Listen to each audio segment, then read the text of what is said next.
अस्सलामुअलैकुम दोस्तों, क्या हाल है। उम्मीद करता हूँ कि सब दोस्त खैरियत से होंगे। नदीम वाइस चैनल में खुश आमदीद। किसी गांव में एक बड़ा ज़मींदार रहता था। खुदा ने उसे बहुत सी ज़मीन, बड़े बड़े मकान और बाग दिए थे, जहाँ हर किस्म के फल अपने अपने मौसम पर पैदा होते थे। गाय और भैंसों के अलावा इसके पास एक अच्छी किस्म का बैल और अरबी गधा भी था। बैल से खेतों में हल चलाने का काम लिया जाता था और गधे पर सवार होकर ज़मींदार इधर उधर शहर को निकल जाता। एक बार इसके पास कहीं से घूमता फिरता एक फ़कीर निकल आया। जमींदार एक रहमदिल आदमी था।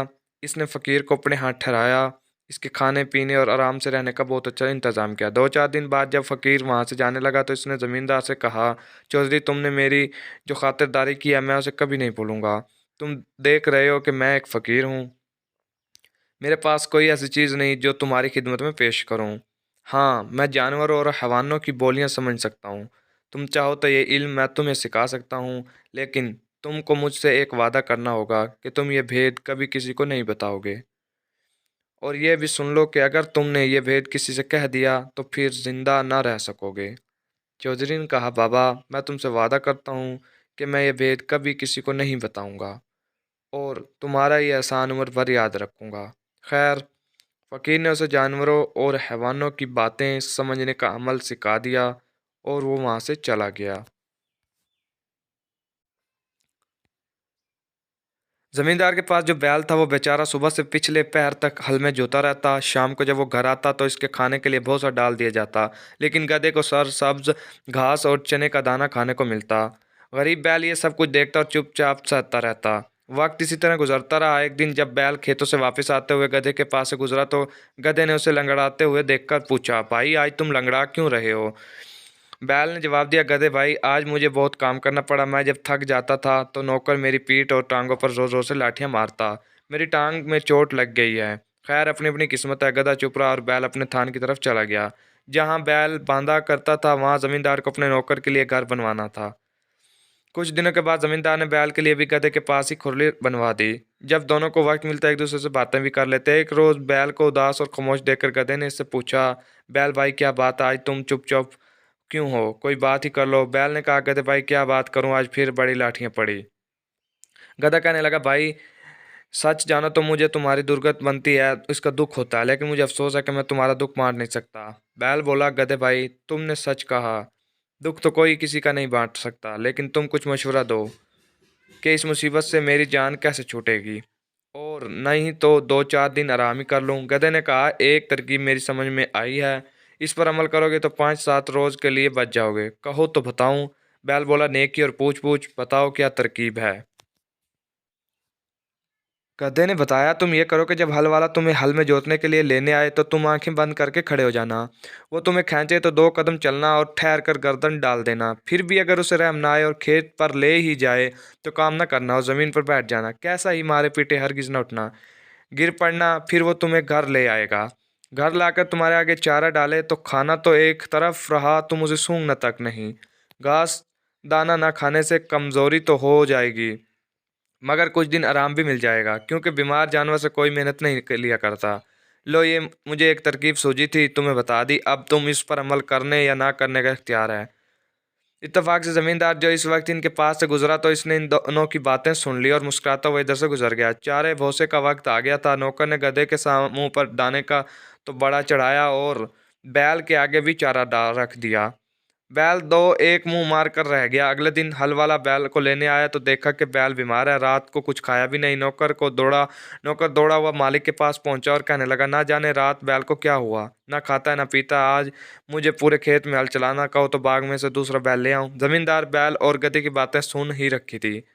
दिल में बहुत हंसा कि गधे ने खूब सबक पढ़ाया है। जमींदार हल वाले से बोला, अच्छा, जाता कहाँ है, दूसरा बैल लाने की क्या ज़रूरत है, गधे को ले जाओ, हल में लगाकर काम निकालो।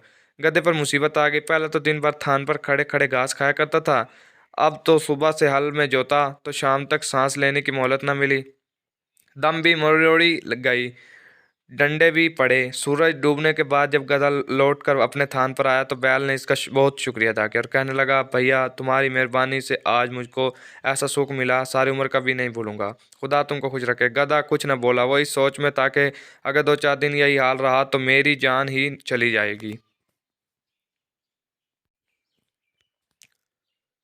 अच्छी नेकी की है कि वो अपने आप को मुसीबत में फंसा दिया। दूसरे दिन फिर हल वाला गधे को ले गया और शाम तक उसे हल में लगाए रखा। जब गधा थका हारा वापस आया तो बैल ने फिर इसका शुक्रिया अदा किया और खुशामद की बातें करनी चाहिए। गधा कहने लगा, मियाँ इन बातों को रहने दो, आज मैंने मालिक की जुबान से एक ऐसी बुरी खबर सुनी है कि मेरे रोंगटे खड़े हो रहे हैं। खुदा तुमको अपनी हिफाजत में रखे। बैल ने कान खड़े करके पूछा। गधे, भाई सुनाओ। तो मेरा तो दिल धड़कने लगा है। गधा बोला, क्या सुनाऊं? मालिक हल वाले से कह रहा था कि अगर बैल ज्यादा बीमार हो गया है, उठने के काबिल नहीं रहा, तो कसाई को बुलाकर इस पर छुरी फिरवा दो। बैल कसाई के नाम से कांप उठा और कहने लगा, फिर तुम क्या मशवरा देते हो? गधा बोला, मैं तो हर हाल में तुम्हारी भलाई चाहता हूँ। अब मेरा ये मशवरा है कि तुम खड़े हो जाओ, चारा भूसा खाने लगो और सुबह को जब हल वाला आए तो खुशी खुशी इसके साथ जाकर हल में जीत जाओ। ये बातें भी जमींदार छुपा हुआ सुन रहा था और दोनों की बातों पर उसे दिल ही दिल में हंसी आ रही थी। जान जाने के डर से बैल ने फिर गधे के मशवरे पर अमल किया। चारे की सारी नाफस साफ कर दी और कलियां करने लगा। सुबह हुई तो जमींदार अपनी बीवी को साथ लिए बैल के थान पर पहुंचा। बीवी ने जो अपने मालिक को देखा तो बैल ने जो अपने मालिक को देखा तो छलना शुरू कर दिया। इतने में हल वाला भी आ गया। इसने बैल को बिल्कुल तंदुरुस्त पाया, खोल कर ले चला। वो इस तरह दुम हिलाता और अकड़ता हुआ चला कि मालिक को भी इख्तियार हंसी आ गई। बीवी ने पूछा, तुम क्यों हंसे? हंसी की तो कोई बात नहीं, जमींदार ने जवाब दिया, ऐसी एक भेद की बात है जो मैंने सुनी और देखी जिस पर हंस पड़ा। बीवी बोली, मुझे भी वो बात बताओ। जमींदार ने कहा, वो बताने की बात नहीं है, अगर बताऊंगा तो मर जाऊंगा। बीवी बोली, तुम झूठ बोल रहे हो, तुम मुझ पर हंसे थे। जमींदार ने बहुत समझा के, नहीं बात, तुझ पर क्यों हंसूंगा?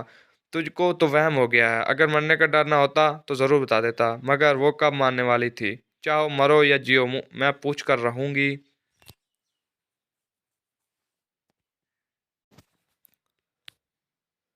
जब बीवी इस किसी तरह नहीं मानी तो जमींदार ने सारे पड़ोसियों को जमा किया और सारा किस्सा सुनाया कि मेरी बीवी एक ऐसी बात के लिए जिद कर रही है जिसे जाहिर करने के बाद मैं मर जाऊंगा। लोगों ने इसकी बीवी को बहुत समझाया और जब वो ना मानी तो अपने घर चले गए।